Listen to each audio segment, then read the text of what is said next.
Paltrocast. Mark, I'm going to say here it's good afternoon, there it's good morning still, right?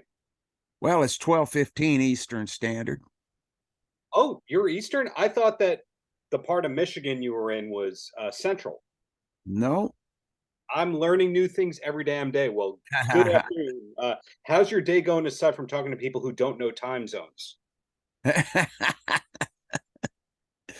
Day's going good, man. We had 82 degrees here yesterday. It's 66 right now out there. And but my wife said, "Baby, I'm taking advantage of this. I'm going to the beach." So she went out, spent the day out at the beach with her girlfriend, and they picked up rocks, some Petoskey stones. Okay, so do you have places to put those stones? Because usually the beach, the stuff that you come back with, you kind of realize, it looks nice, but let's toss it. Let's throw it out. You realize that a week or two later. Right? Yeah, but we like the Petoskey stones. We're into stones. You know, she's part Chippewa and part Cherokee. So, Sure. you know, nature, you know, what the creator made for us. Every time she comes back from the woods, she'll have a stone or a rock for me, and vice versa. And it just, you know, that's 45 years it's been like this, brother. You just said brother and you mentioned your wife. So she's also part Sheik because of her lineage of Ed Farhat. So I think she's a lot of things. Yeah. Well, the last time I had the pleasure of speaking with you, Farner Chords was new. It's a couple of months older now, but how's it going? Is it getting the reception that you were hoping it would? Yeah. A lot of people, you know, have commented that, you know, that it's free, that they like it. And even fans that don't know how to play a guitar or don't know anything about it, they just go there and check it out because it's interesting to them. It shows a part of, you know, who I am, what I did to write songs, how I came up with, and, you know, and I say some little things in between, you know, lesson time. And as I told people, you know, from the get-go, this is not for beginners. This is for accomplished guitar players and keyboardists, because I did foot stomping, and I'll be doing creeping and mean mistreater. But it's going over quite well, even better than what we expected, because of the fact that once somebody sees that, they go, "Oh man, you ought to," you know, like I said, they don't even have to be musicians to get something out of it. And we've got nothing but great reviews of it so far. Yeah, it's good to know that people are going to be playing your songs correctly. I was at a street fair over the weekend in New Jersey, and the cover band was playing I'm Your Captain. And you're like, that's not an easy song to play. But if they're playing that, obviously you want to learn it the right way. I Yeah. don't think there's the flute tutorial yet, but are there plans to eventually do the other instruments, or just the ones you played and that's that? No, just the one, you know, where I wrote it and came up with the chords for it, and anything else they're going to have to get on their own. But They're going to have to buy the sheet music and keep putting the publishing money in the pockets of the people who deserve it, right? yes. And then also, since the last time we spoke, Sin's A Good Man's Brother came out. How long has Yes. that been in the can for? Well, it's been in the can for 4 months. Yeah, we've got quite a few in the can, brother. But as you know, we get ready to launch the next one, then Jimmy starts working on the following, so that we've always got one to fall back on. And that's, you know, just like a little safety thing. You never know what's going to happen. You know, power could go out. Well, how long does it actually take for you to tape one of these? The reason I ask you is no one has ever questioned your musicianship. You have to do a few videos because you're showing different parts on all that. But is it like one take and you're done, or do you go, oh no, I got to do that one again? No, it's one take, and it's two cameramen, you know. So we got a mix and comments, you know, want to be a little louder than the other. So comments are taken from one and maybe the visual taken from another, you know, but it's on the fly. In case you haven't noticed, brother Darren, I kind of live on the fly. I write music on the fly. I'm a on the fly guy. You're the fly Oh, guy. Well, hence you're the fisherman that could as be well. You don't meet a lot of fishermen who schedule every 15 minutes of their life, viciously. It's kind of a, yeah, I know we're going to be the next 6 hours. One of yeah, those kinds of existences. that's right. Exactly. So, in terms of new music, is anything planned? The reason I ask is 2 or 3 interviews ago with you, the From Chile with Love was the new release, and that was the DVD. So, in other words, every time I have the pleasure of speaking with you, there is something new. A lot of artists that you speak with, there's nothing new. They're just going, ask me about the hits, and that's all I got. Not Mark Farner. Well, there is a Woodstock reunion kind of thing that we did, back, God, 20 years ago. And it was with all different players than what I'm using now, Hmm. but great musicians. We had Lawrence Buckner on bass, Mike Maple on the drums, Michael Blair on keyboards, Arnie Vilches on guitar. Arnie still comes out and does my acoustic shows with me. Hmm. And my bass player, who I use in the electric shows, Paul Randolph, does the acoustic shows as well. So there's just the three of us that do the acoustic shows. But then this 19, oh, I don't even know the year of it, brother. I just know that when I looked at that video to okay it, I said, we were a bunch of young pups back then, So that's coming out, and it's man, I wish I had the notes on that in front of me. But you can check my website because it'll be listed there for the watchers of the podcast. Hey y'all, how you doing?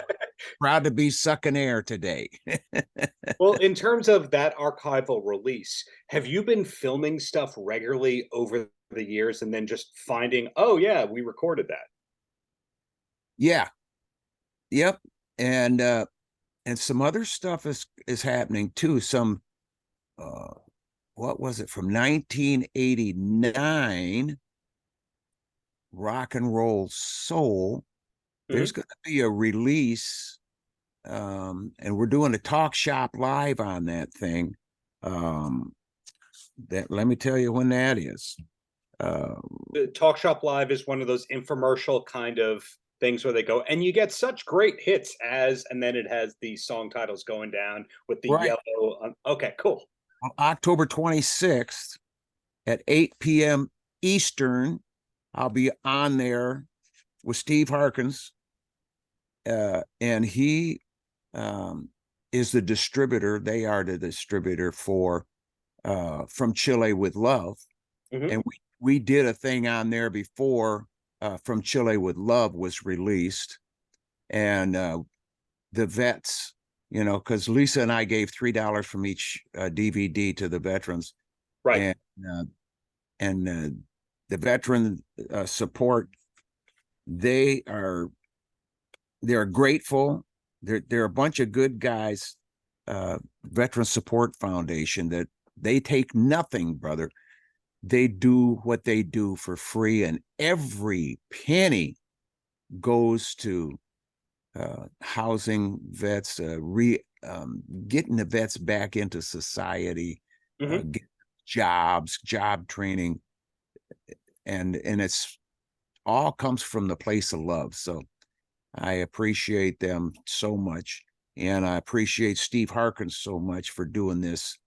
And, you know, we're looking forward to working with people that we have worked with in the past that we learn how to trust. There Those are some of those people that we worked with in the past, brother, that well, we wouldn't work with again. You know, hey, asking a little more about Steve and his wonderful organization. Does it focus on a specific region or area where the veterans are from, or is it all the whole U.S. it's the whole US and beyond. Yeah, and because beyond? Right. yeah, they made it available to the world. That's fantastic. Yeah, So, man. recapping what I've learned so far, archival stuff is happening. Farner Chords, the latest one we saw is not the last one. That's going to keep going. You got the acoustic show when you feel like doing the acoustic show, not the full band show. Uh, in other words, things are not slowing down at all. You're not one of those artists that's going, and this is the beginning of my farewell tour. Nothing like that. No, we're not even approaching that. Not yet. I Oh, was the reason I asked that about the farewell tour is I'm starting to see bands where the members are in their 40s or early 50s and they're doing the farewell thing. And you're going, there is zero chance this is the farewell unless you're yeah. terminally ill and we don't know it. So, for example, Candlebox, a great band, is going, this is the last tour and the last album. You're going, no, it's not. Stop it. And so you're not even working that gimmick. Yeah. No, I'm 75 and I'm proud to be alive. And I'll probably take my last breath on stage, brother Darren. Yeah, I think that's a Michigan thing because that's what your friend Ted Nugent says a lot that he's hoping to pass on stage. Yeah, that would be a trip, eh? Lemmy Every was saying that. I think there's a phones up. commonality. Well, that's fantastic to hear. Now, when somebody sees you live these days, what is the set list like? Is it pretty much the hits plus the latest single? It's the hits, but it's some deep cuts because we go back. Mhm. Oh, I've got Inside Looking Out is in my set. You know, Paranoid from the first live album. A lot of people of it. In Need. I Come Tumbling. We pull them all out. And you know, a lot of people, guitarists, really like E Pluribus Funk. Mhm. They like the sound that's on that record. And I know what it's like because I really love the sound of Cream on their first LP, Fresh Cream. Mhm. Clapton's guitar, you know, Jack Bruce's bass playing and his voice, Ginger Baker, you know, that album had a sound to it, and Mhm. no other album had that sound. From that point, it all changed up.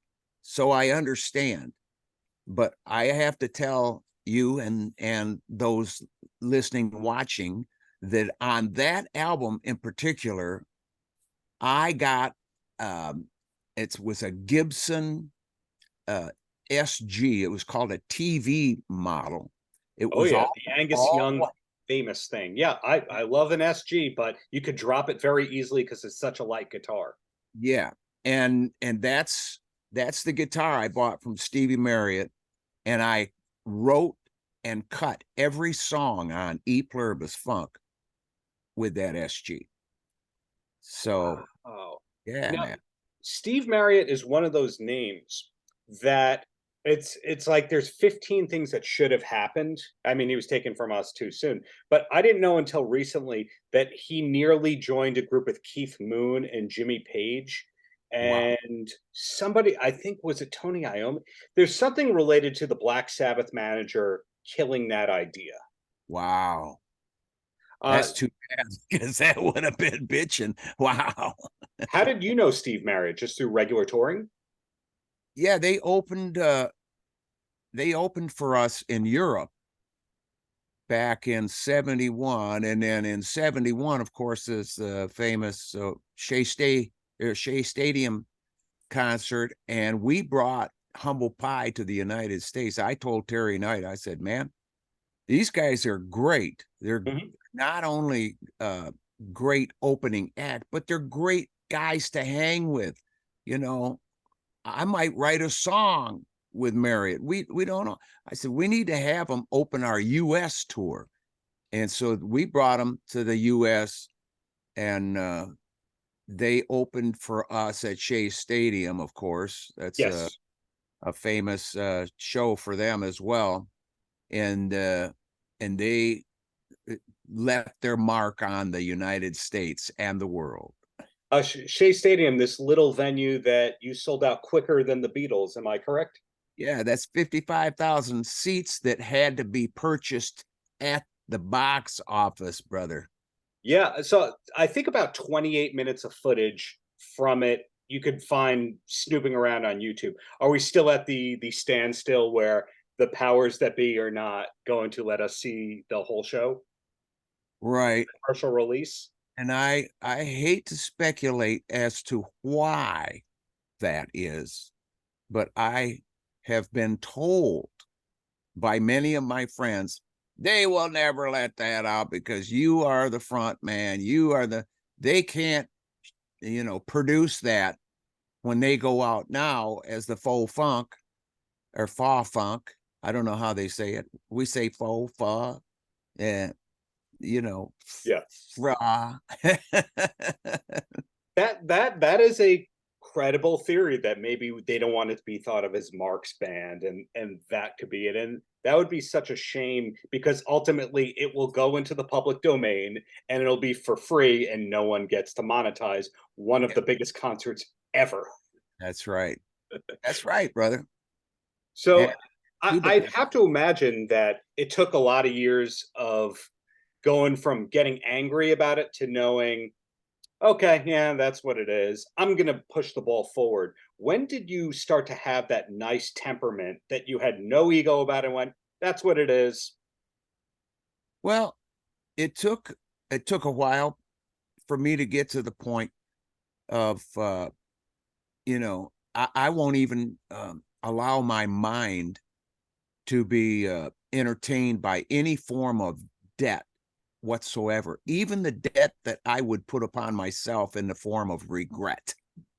Mhm. That takes me away from the strength of who I am. If I am in debt consciousness, I am a victim, and I don't want to be a victim. I don't have any reason to be a victim because under all circumstances, victims make bad decisions, brother Darren. Well, taking this in a different direction, I just realized in the back of my head, you did work with Jack Bruce and Cream on something. The first time I saw you live was on that A Walk Down Abbey Road tour, which Yeah, was the non-Ringo All-Star Band tour, basically, with you, Rundgren, Jack, Christopher Cross. This is from memory from like 20 plus years ago. I barely remember yeah, it. Alan But Parsons. Alan Parsons, yeah, that was a fantastic tour. Did you do 2 years of it, or you just did the 1 year of it? Just did the 1 year.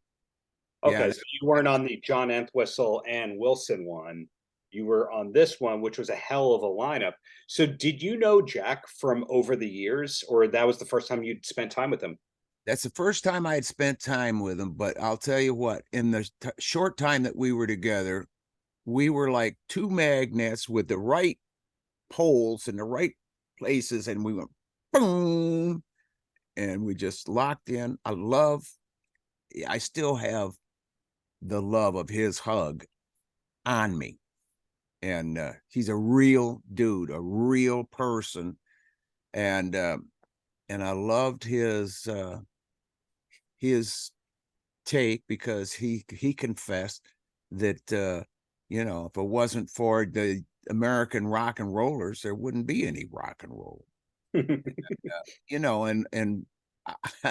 I was watching a show one night that they were showing the history of rock and roll, and they started with the Beatles. They said it started with the Beatles, that rock and roll started with the Beatles. I said, are you shitting me? Yeah. This is bad. this is bad. You know, I mean, but when somebody owns a media, you can put all kinds of stuff on there that's just bad information. It's untrue. It's false information. And if people didn't know better, they might buy into it and believe that crap. And I think that's part of what's wrong with the whole thing today. The families, Yeah. you know, the moms and dads, the grandpas and grandmas, people that had a conscience over what our children were seeing and hearing, they're gone, dude. And it's corporate conscience, and you know, brother, as well as I do, that corporate Right. uh, Right. dark. Yeah. I mean, if you look at every single thing there, Sun Studios, when you take the Sun Studios tour, that's not the real Sun Studios. There That's in right. Michigan, you take the Motown tour, that's not the real Motown studio. That's a block or two away. Yeah, And yeah, all that kind of stuff. An old friend who was saying how she toured Sun Studios and she saw Elvis's piano. You go, Elvis didn't play the piano. I don't think that was Elvis's piano. And unfortunately, that's what gets said on a lot of these tours. And yeah, that's what's great to speak to the people who know the history, like yourself, the people that were actually there, and you have to document it. If you don't document it, we will forever talk about Elvis's piano and the wrong Motown studio and etc. yeah. I have one question from a diehard fan. I'm going to read this to you. It's from Okay. Joe Hassan, aka Uncle Joseph, has a great show himself. He says Grand Funk was one of the early major hard rock bands to experiment with the design of the album jacket. When E Pluribus Funk was released as a coin, did you or the Funk consider other out of the box ideas like that for releases? Well, outside of the box, definitely it occurred when we went with Lynn Goldsmith for our publicist, because she came up with the like Shining On, you know, the 3D glasses, and All the Girls in the World Beware. She was the one that did. She said, "Man, we need to get Schwarzenegger and Franco Columbo and get their permission to use their bodies." And so she did, you know, and also, you know, Born to Die, putting us in coffins. Um, so, you know, she was more of a managerial figure than a publicist, because she had so much to do. She was the one, brother Darren, that said, "Why don't you guys do a song that's about who you are? You're an American band." She was the one that brought that to the table, you know, and she came up with that logo, the GFR logo, that is still being used today. And Wow. you know, and she didn't get much credit for what she did, but I like to give it to her now because I love her, and she is a creative force amongst us still today. Right. Her name, did she work with Nirvana? I know that name. I'll put Lynn in the article and the credits and all that. But the bottom line is, yes, yesterday's publicist was a lot more important. And that's why a lot of them are now the managers. Liz Rosenberg and Yeah. yeah, they're the managers now. So two more questions, Yes, Mr. sir. Farner, and then I'll let you go. And the first one is, do you have a favorite cover that was ever done of any of your songs? Well, the only one uh, that sticks out to me is by the Jayhawks, of Bad Time. And I know that Marcus King did a cover of Sin's a Good Man's Brother, and he did the shit out of it. He did the shit out of it, brother. Yeah. Uh, and those two are the ones that come to mind. And then the last question, and the compliments are going to continue. Grand Funk, one of the biggest bands of all time, and you obviously were integral to that. Still doing theaters, festivals, major venues. Your music is some radio station, probably 5 radio stations right now are playing your music somewhere in the world, et cetera, et cetera. Is there anything in your career you haven't accomplished still that you're still working towards? Uh, President of the U.S. Pretty modest, yeah. He needs to straighten this shit out, man. Kick ass and take names, kind of, you know. But all seriousness, obviously you've achieved every commercial thing that's possible. in the pre-SoundScan era. So is there anything still you're working towards, or is it just the bliss to be doing 50 to 100 gigs a year, a new release in some form every year and a half, and that's just where you want to be? Yeah, it's where I am. It's not where I want to be. I want to be faster, more, you know, on it. But I'm 75 now, you know, as of 29th of September, I'm 75 now. So I could slow down if I wanted to or if I needed to, but I don't really need to. And it's in my mind, brother, you know, to do as much as I can that's positive.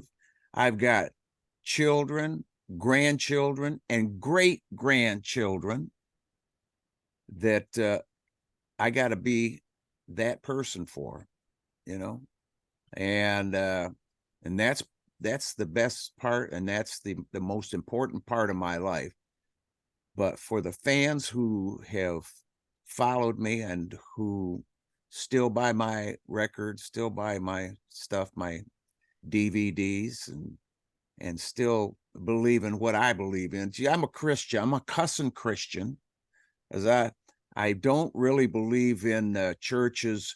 Anybody that has operates a ministry or a church under a 501c3 tax exemption has given the authority of their ministry to men. And it's the evil that own the Federal Reserve. It is the ones where all of the darkness, all of the evil starts. And when you've given the authority of your ministry to that bunch, whoa. It took me a while to figure it out. But after I died back in 12, I figured a lot of things out since then. And I'm still figuring today, brother Darren. I thought you were going to add that as a spiritual person that you're learning every day. So hence, Yes. the best you've ever been as a guitarist is today. Yeah. Yeah, still figuring things out, but in the greatest of ways. And that's why I'm going to say, Mark, thank you for the decades of excellent art. Really looking forward to what's to come and looking forward to that next New York area gig. You were just in Staten Island and Long Island. Hope to have you back in the near future. Thank you, brother. Always Thank good talking to you, Darren. Paltrocast.